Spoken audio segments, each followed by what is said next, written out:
everyone, and welcome to another Scots Way Hey podcast. And this time around, it's all about Hang, Scotland's first hip hop and grime conference. And today I'm joined by Richy Muirhead, producer of the SAMAs, but also co-organiser of Hang. Hello, Richy. Hi, Ali. How you doing, man?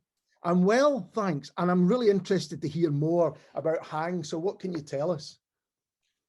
Well, Hang it's called Hip Hop Aimed Networking with Grime, and it's a new event that launched about a month ago.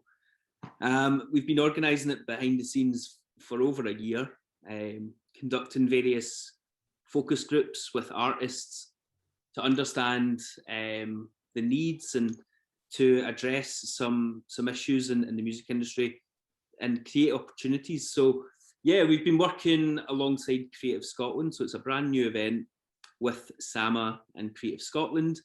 The event is run by myself and Alana Hepburn, who is a hip hop promoter of over 10 years.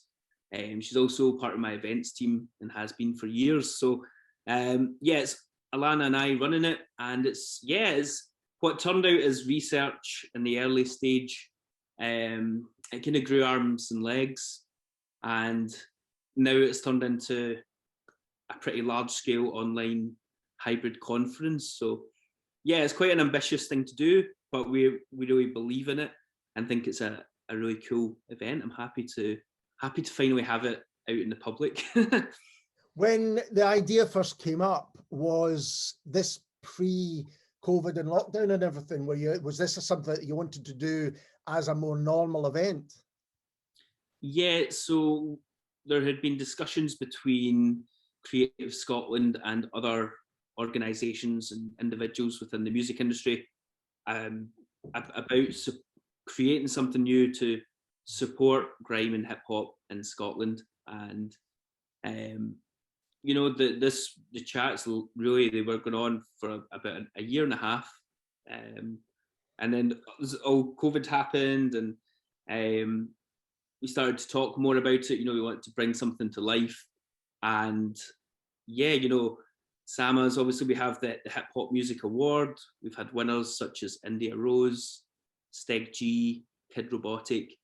We've also had, if you've been to any SAMA events, you'll notice hip hop and grime are quite a strong part of our booking sort of policy, and I think that's just a reflection of the growth in that genre. There's so many artists coming through all the time. So we've worked with artists like Shogun and Nova, for example, on the live stage, and obviously in our new music blog as well, we always have artists there. So basically what kind of happened is ourselves and Creative Scotland were having a discussion about what we could do, and all of a sudden we went from some research into fully kind of putting together this program and really making sure that it would have the key components within hip hop, like breakdancing, graffiti, DJing, and then we also kind of amplified it with performances and spoken word, and really trying to create something like to push ourselves as organisers, but to create something that would really reflect the culture within hip hop and grime. And yeah, it's been really good. We're really happy with it. So from that original idea and the kind of focus groups, how is it actually going to work with everything that's been going on? I take it it's changed quite a deal. Yeah, it's definitely changed so at the beginning, we were maybe going to just do it way down as a physical event, and then restrictions, coronavirus kind of got worse and so on, and we realised our options were to either do this fully online or to test ourselves and do a hybrid model. So the hybrid model is having elements online and also having elements in a physical event. So our host venue for this project is SWG3 in Glasgow, which is a fantastic large space to host this. And yeah, that's kind of the plan. And obviously with it being online, we looked at various like pieces of software and platforms that we could use, but we kind of went back to the drawing board, and we've decided that going down the YouTube and Facebook route would be what we'd like to do, you know. And I think that's okay, and I'm really into that, you know. It's certainly accessible on mobile, on TV, on laptop, and there's also the option for people to come down to SWG3 in the evening, where that will be performances. So somewhat like the daytime activity is all online, and then the evening is at SWG3. So there's two ticket types. And I presume still there has to be an element of COVID compliancy and all that stuff with live events. Yeah, and in truth, everyone's still working out the best practice and the safest way to do these things. At the moment, you know, we have a lot of emails back and forth about a seating plan, which is really, you know, it's just the COVID way at the moment to do something, but it feels so un-hip hop and un-grime to be doing this. But you know, the truth is, if we want to get back to some form of normality, and if we want to be able to stage really great events and have some capacity, and then this is what we have to do. But what I can say is that when we're able to do this fully physical, of course, that is like the plan. And I think an event like this, when it's staged physical, it will just be amazing. You know, you'll have graffiti, spoken word, panels, performances, all in the one space, and it will really have that energy and that kind of passion, and be able to really showcase everything in the one place, which will be nice. But we're not quite there yet. We have to comply with seating plans. But that kind of answers one of my other questions. Was this doesn't feel like it's a one-off event. This feels like something that you plan to you know, have a real legacy with. Definitely. And you know, and the SAMAs have had the hip hop award for a very long time, and I always like collect music online and read about music, and in Scotland the grime and hip hop sector is growing all the time, you know. So I think this event is so timely, and yeah, maybe it should have been done 5 years ago as well, but the main thing is it's happening now. And yeah, we do have plans to continue to develop this. Obviously I mentioned about next year when we can, fingers crossed, have the full thing physical, but we're also talking about doing pop-up events, you know, and continuing to, you know, to showcase Scotland on an international level, and to create opportunities for people, you know, whether that's inviting booking agents to come to Glasgow, or radio DJs from BBC One Extra. So yeah, I think the future's looking good. But obviously all our energy at the moment is just towards the 31st of July.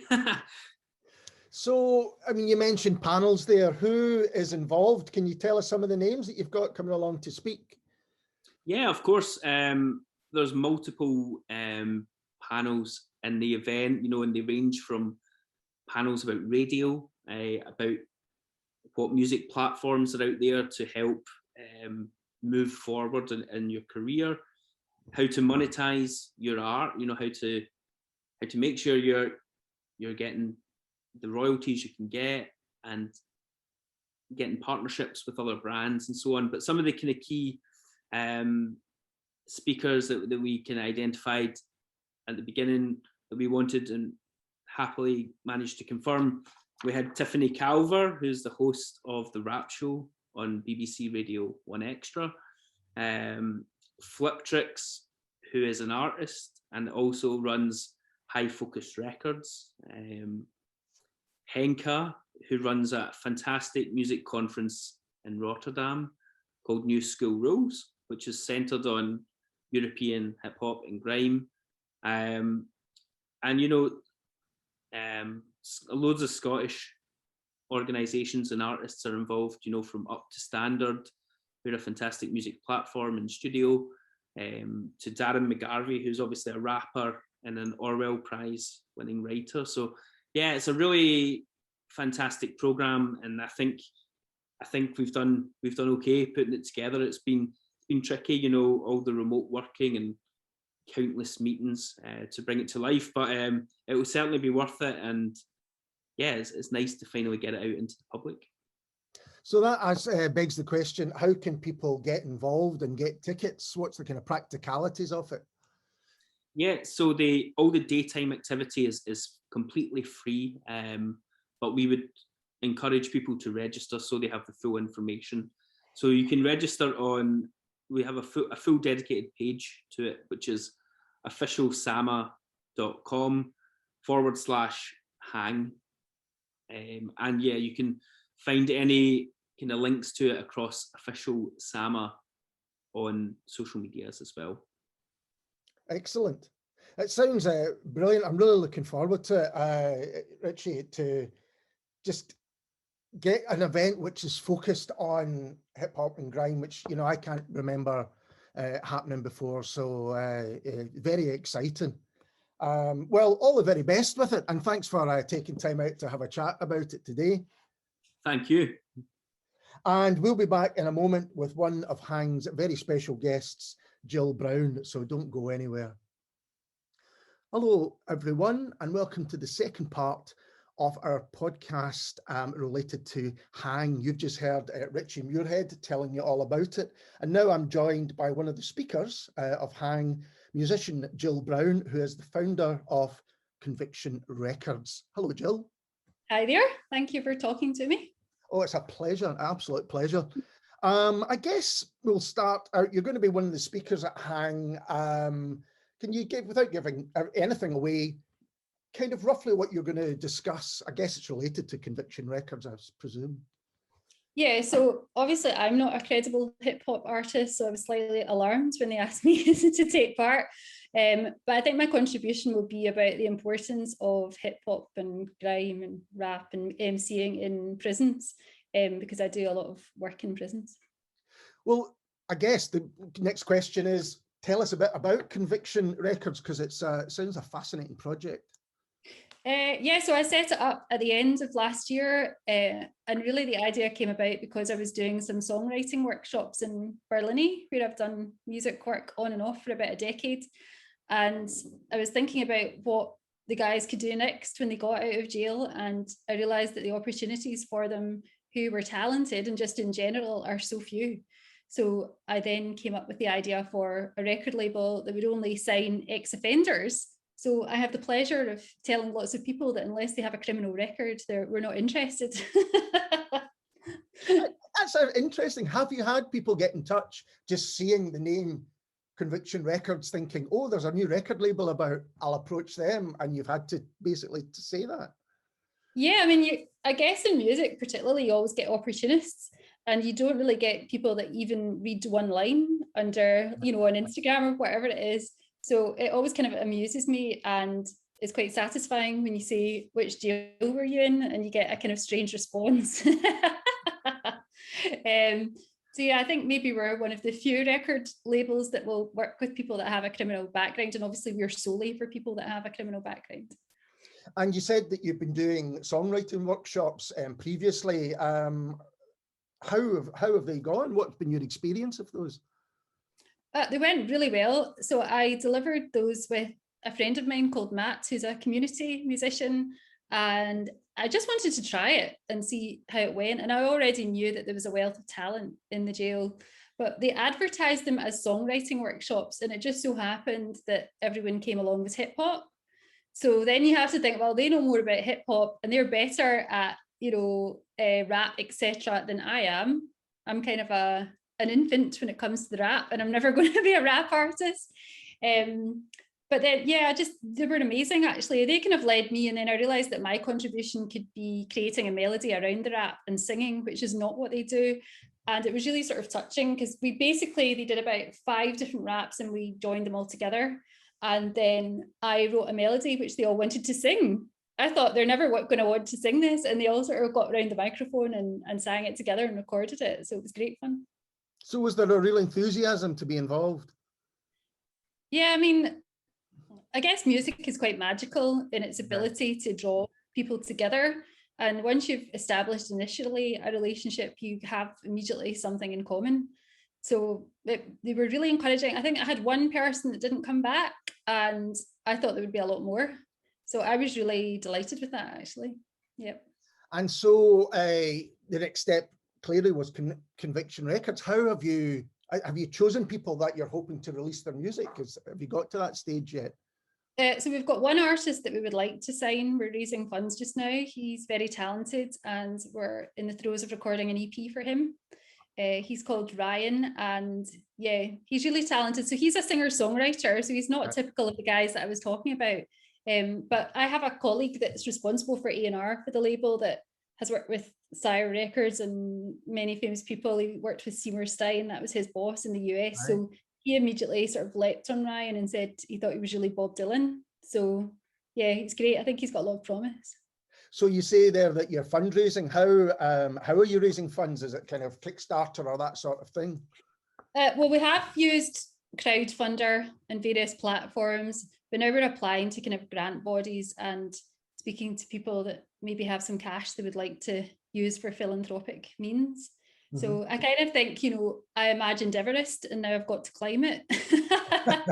So I'm at the bottom. I'm at the bottom now, scaling the mountain. But it's very much about learning for me, because although I'm a musician, I didn't know anything about running a label, and that's why Eric's involved.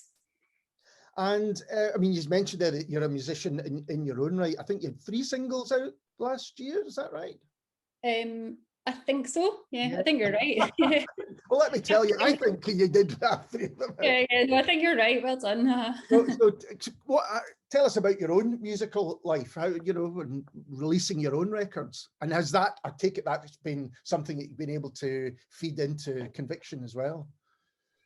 Yeah, so I come from a family of musicians, but didn't actually take up singing until I was in my early 30s. And I kind of got secret singing lessons and didn't tell anyone. I said, I thought if the teacher's rubbish, I won't go back.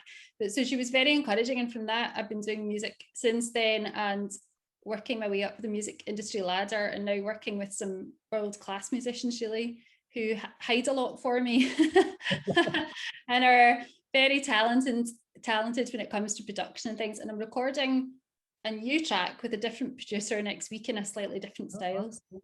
So that should be good fun. I just love music. I always have. And as I say, my family, we're everyone as a musician, and it's kind of like a competition to see which part of the harmony you're going to sing. So yeah, and so it was doing music myself that led me to Conviction Records, because I decided that as an artist, I wanted to play places no one else wanted to play and work with people that no one else would normally. And that's what led me to Barlinnie Prison ultimately. Yeah. And you're also involved in PR. You've got your kind of and other areas of media. And I'm interested, do you kind of see everything you do as being linked?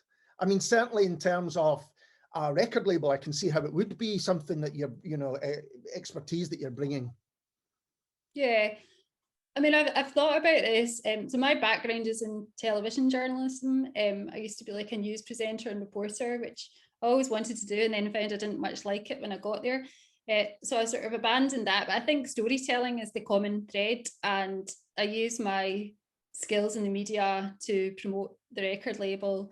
And we've had quite a lot of coverage for Ryan. So it definitely feeds into it. And I feel like I'm like 954 or something, because I know how the media works inside out. So traditional media is quite easy for me to navigate, and that's really helpful. But with Conviction Records, actually, I knew it was a good story, but I didn't realize how much, people have been in touch with us from all across the world, and I didn't realize how far news of it would travel and how much. I think it was on BBC World Service, and from that I got loads of inquiries, so that was interesting. Yeah, because actually the sentence that jumped out from your website was essentially she's a storyteller and uses a variety of medium to tell a story. And that got me thinking, do you think that in a way we all need to tell our story, but some people don't have the means available to them to do it? I'm thinking of people who maybe, are in prison or are, the story of how they got there. They've not maybe had the means to tell their story. Yeah, I think storytelling, words and language is the way by which we get our thoughts together and put some meaning around our lives. And that's why it's important. And in prison, people are not heard and they're not respected, and there's no dignity. So I think music is a way of reintroducing a sense of dignity, if you like, because people don't always want to hear from someone in prison, but actually they can be quite open-minded when it comes to listening to music. So that then gives them a platform to talk about their lives. Because I was thinking about some of the books I've read and reviewed recently, and particularly Graham Armstrong's The Young Team, and a memoir by Aidan Moffat called Euphoric Recall, which is about his own struggles with addiction and similar. And both of them talk about being able to tell their story. They had to tell their story first before they then go on to perhaps tell other people's stories, you know, whatever happens with their next books or anything, which they're both working on. And they both have either writing, they've been to writing classes, or they've been to places where people would listen to them and help them improve their own writing and kind of get their voice out there. And that made me think, going right back to Hang and Conviction, that people I've talked to in Scottish hip hop, that's what they've said as well. This has been the way that they've been able to express themselves and tell the stories, not only their own stories, about the people around them. So I guess in a long-winded way, is that how you felt with Conviction? Was that, you know, you could see that there were stories that needed to be told, and you could hopefully help them get them out there, give them the tools, I guess is what I'm saying. Yeah, I mean, that's the idea and that's the ambition. And I have done, in the past, I have done some gigs in Berlin where the first half, there would be some guys who would sing some cover songs, and for the second half, I would bring in my own professional band. And it's just sort of amazing, even though the cover songs were not their own words, it was amazing to see how that would transform them as individuals. Yeah. But I mean, I always tell people that the most powerful story you can tell is your own, because you know it so well.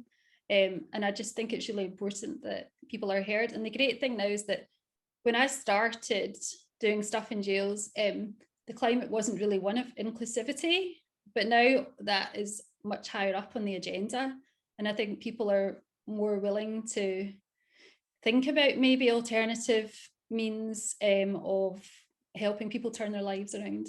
Yeah, it got me thinking about, I've been to a few writing classes, and there was one in particular where one of the fellow classmates would come in each week and say, no, I don't want to read anything, I don't want to read anything. And then by I think the fourth week, read this beautifully written, very heartfelt story, and then got up and left because he couldn't deal, you know, it'd been such a big deal for him to not just write the story, but share it with other people. And I wondered if that's part of the battle, is getting people confidence to tell their stories, and maybe music is a better way of doing it, as you say.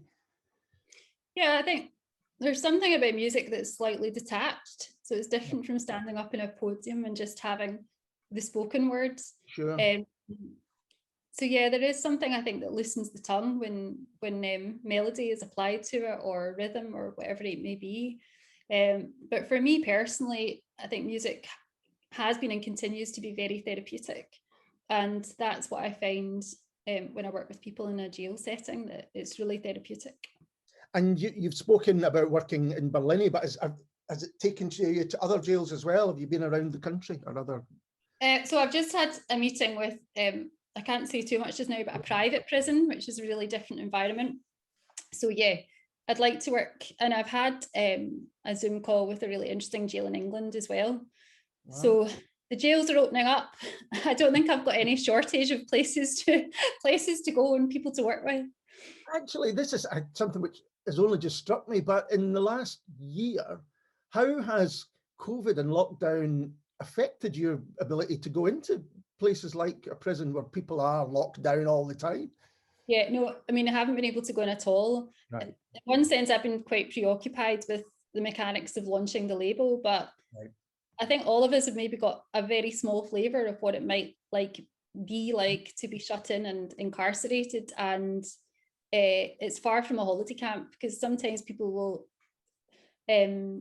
Well, yeah, I mean, I get sort of accusations leveled at me. Why are you giving these people the time of day? Prison's like a holiday camp. And I think, well, if you'd actually visited it, you would have no idea, because the punishment is that your liberty is taken away.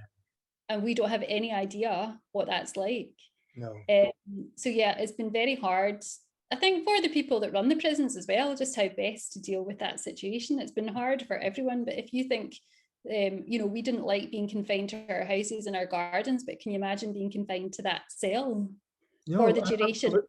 Absolutely. Yeah, and obviously prisoners can't access the internet. They don't have mobile phones, so keeping in touch with families, which is a real lifeline, becomes really tricky.